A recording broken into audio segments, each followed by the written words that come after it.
ఒక కాకి తన జీవితంపై విరక్తి కలిగి బాధపడి ఎగురుకుంటూ చాలా కష్టపడి కైలాసపర్వతంపైకి వెళ్ళింది. శివుని దగ్గరికి వెళ్ళి న్యాయం అడిగింది. దానికి శివుడు ఏ విధంగా న్యాయం చేశాడో ఈ వీడియోలో తెలుసుకుందాము. వీడియోను చివరి వరకు చూస్తేనే అర్థమవుతుందండి. చివరి వరకు చూడండి. ఒకరోజు ఒక కాకి ఒక చెట్టు పైన కూర్చుంది. ఆ చెట్టు పైననే ఒక కోకిల కూర్చుంది. కాకి అటూ ఇటూ తిరిగి చూడగానే దానికి కోకిల కనబడింది. అప్పుడు కాకి ఆలోచించడము మొదలుపెట్టింది. నా శరీరం రంగు నల్లగా ఉంటుంది, కోయిల కూడా నల్లగా ఉంటుంది. ఇద్దరము ఒకే రంగులో ఉన్నాము, కానీ మనుష్యులు దానిని మాత్రము ప్రేమిస్తున్నారు. దాని నోటి నుండి శబ్దం వస్తే చాలు జనులు శ్రద్ధ పెట్టి వింటారు. నేను కనబడితే చాలు రాళ్లతో కొడుతున్నారు. కానీ కోయిల నల్లగా ఉన్నా సరే అందరూ దానిని ప్రేమిస్తున్నారు. కోయిల జీవితము చాలా అందమైనది, సుఖమైన జీవితము జీవిస్తుంది. కోయిల ఎంతో సుఖముగా జీవిస్తుంది. కోయిలనే అడిగి తెలుసుకుందామని కాకి కోయిల దగ్గరకు వెళ్ళి ఇలా అడుగుతుంది. ఓ కోయిల, నీది ఎంత సుఖమైన జీవితము, నీవు చాలా సుఖముగా ఉన్నావు అంటుంది. అప్పుడు కోయిల కాకితో, నా జీవితము సుఖంగా ఉందని నీకు ఎందుకు అనిపించింది అనగానే కాకి, నీ రంగు నా రంగు ఒకేలాగా ఉన్నాయి, కానీ జనులు మాత్రము నీ మీదనే ప్రేమ చూపిస్తారు. నీ నోటి నుండి వచ్చే శబ్దం విని జనులు చాలా మధురంగా నీ గొంతు ఉంటుందని, మధురమైనదని చాలా నిన్ను ఇష్టపడతారు అందరూ. వారికి నువ్వంటే చాలా ఇష్టము, వారు నిన్ను ప్రేమిస్తారు. నన్ను మాత్రము గొంతు విప్పగానే కొడుతారు. నేను ఎవ్వరికీ నచ్చను, నన్ను రాళ్లతో కొడతారు. కానీ దేవుడు మాత్రము నన్ను ఇలా పుట్టించాడు. నేను నీలాగా ఉంటే అందరూ నన్ను కూడా ప్రేమించేవారు, నన్ను అసహ్యించుకునేవారు కాదు. నీలాగా ఉంటే నన్ను కూడా అందరూ ప్రేమించేవారు అని అనుకొని కైలాసపర్వతంపైకి వెళ్ళి విషయమంతా ఆ మహాదేవునికి చెబుతుంది. నన్ను కోయిలలాగా మార్చండి, నాకు చాలా అన్యాయం చేశావు. జనాలు నన్ను ప్రేమించడం లేదు, అసహ్యించుకుంటున్నారు. నేను మాట్లాడితేనే చిరాకు పడుతున్నారు. నాకు ఈ శరీరం వద్దు అంటుంది. అప్పుడు ఆ మహాదేవుడు, కాకి, సరే నీవు చెప్పినది అంతా విన్నాను. నీ శరీరాన్ని ఎలా మార్చమంటే అలా మారుస్తాను అనగానే కాకి ఈ విధముగా అంటుంది. ఓ మహాదేవ, ఓ పరమేశ్వర, నేను కోకిలలాగా మారాలి అని అనుకుంటున్నాను. ఎందుకంటే జనులు కోకిలను చాలా ప్రేమిస్తారు. తన గొంతు చాలా మధురమైనది, గొంతు విప్పితే చాలు కోకిలను జనులు చాలా పొగుడుతారు అనగానే ఆ శివుడు, నీవు కోకిల జీవితం గురించి ఒక్కసారి అడిగిరా, కోకిల జీవితము ఎలా ఉందో అనగానే కాకి ఎగురుకుంటూ కోకిల దగ్గరకు వెళ్ళింది. కోకిలతో అంటుంది, నీకు జీవితంలో ఏమీ లోటు లేదు, నీవు చాలా సుఖంగా బ్రతుకుతున్నావు. నేను నీలాగా బ్రతకాలనుకుంటున్నాను. కాకి చెప్పిన మాటలు కోకిల వింటుంది. ఇలా అంటుంది, ఓ కాకి, నీవు ఆలోచించినట్లే నేను కూడా ఒకసారి ఆలోచించాను.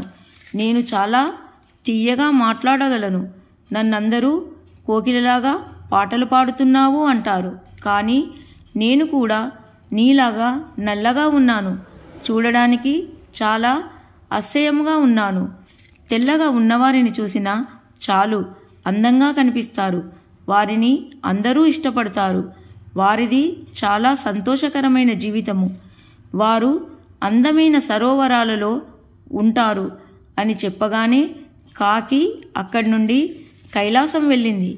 ఆ మహాదేవునితో అంటుంది, మహాదేవ, నేను కోకిలలాగా మారాలి అనుకోవటం లేదు, అందమైన సరోవరములో ఉండే అంశలాగా మార్చమంటుంది. సరే, నేను నిన్ను అంశలాగా మారుస్తాను.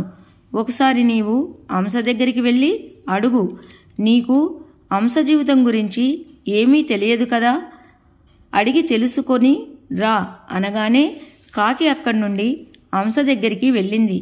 ఓ హంస, నీవు చాలా తెల్లగా ఉంటావు. నీ జీవితము చాలా సంతోషకరమైనది. చూడడానికి అందముగా ఉంటావు. నీటిలో తిరుగుతూ సరోవరములో ఉంటావు. తెల్లగా ఉంటావు అనగానే హంస, ఓ కాకి, నాకు ఆ మహాదేవుడు తెల్లని రంగుని ఇచ్చాడు. ఎప్పుడూ సరోవరములో తిరుగుతాను. కానీ అందరూ నన్ను చూడడానికి వచ్చినప్పుడు నన్ను వారు పట్టుకుంటారు, గట్టిగా ఎత్తుకుంటారు. నాకు బాధ కలుగుతుందని కూడా ఆలోచించరు. ఫోటోలు కూడా తీసుకుంటారు. నాకు ఎంత కష్టంగా ఉంటుందో చెప్పు. కానీ దేవుడు నన్ను హంసలాగా పుట్టించాడు. నాది చెడ్డ జీవితం. నాకంటే గొప్ప జీవితము, సుఖమైన జీవితము ఆ చిలుకది.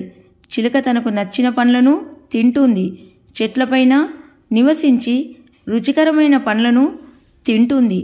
చిలుక జీవితము అందమైనది అని హంస అనగానే విని కాకి మళ్ళీ కైలాసముకు ఆ మహాదేవుని దగ్గరకు వెళ్ళి, ఓ దేవదేవా, ఓ మహాప్రభు, నాకు హంస జీవితము వద్దు, నన్ను అందమైన చిలుకగా మార్చుమంటుంది.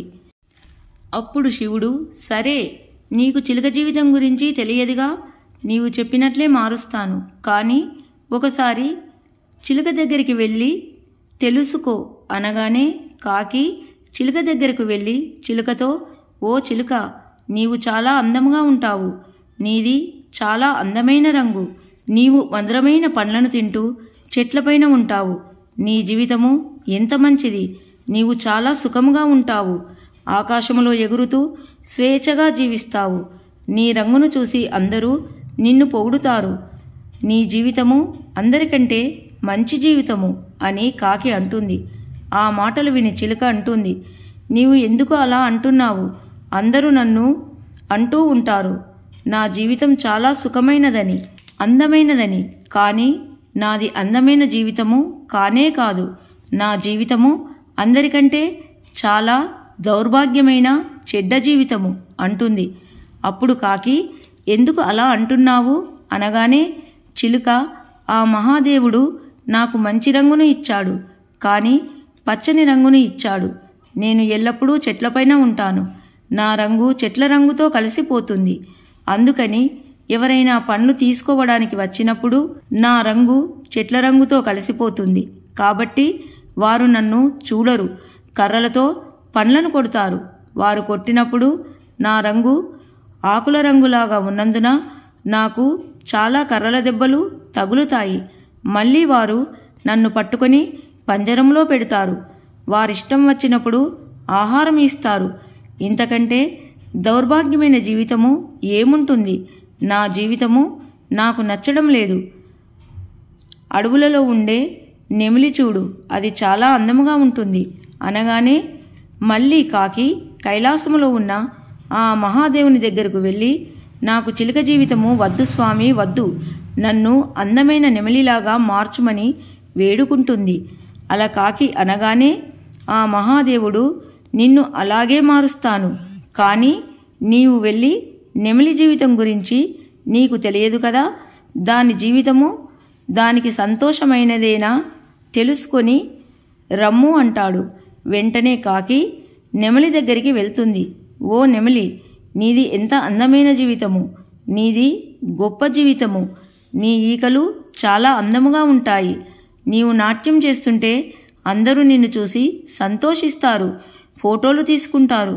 ఎంత గొప్ప జీవితము అనగానే నెమలి కాకితో, నాది సంతోషకరమైన జీవితమని ఎవరు చెప్పారు? నీకు ఏమైనా మతి భ్రమించిందా? నా జీవితము సంతోషకరమైనది అని అనుకుంటున్నావు అనగానే కాకి, అవును, నేను చెప్పినది నిజమే కదా అనగా నెమలి, అవును, నీవు చెప్పినది నిజమే. నేను అందముగా ఉంటాను. నా ఈకలు అందముగా ఉంటాయి. సుందరముగా నాట్యం చేస్తాను. కానీ నా అందమైన ఈకలను చూసి అందరూ నా వెంట పడతారు. నా ఈకలను పీకాలని అనుకుంటారు. నన్ను పట్టుకోవాలని చూస్తారు. నా ఈకలను లాక్కుంటారు.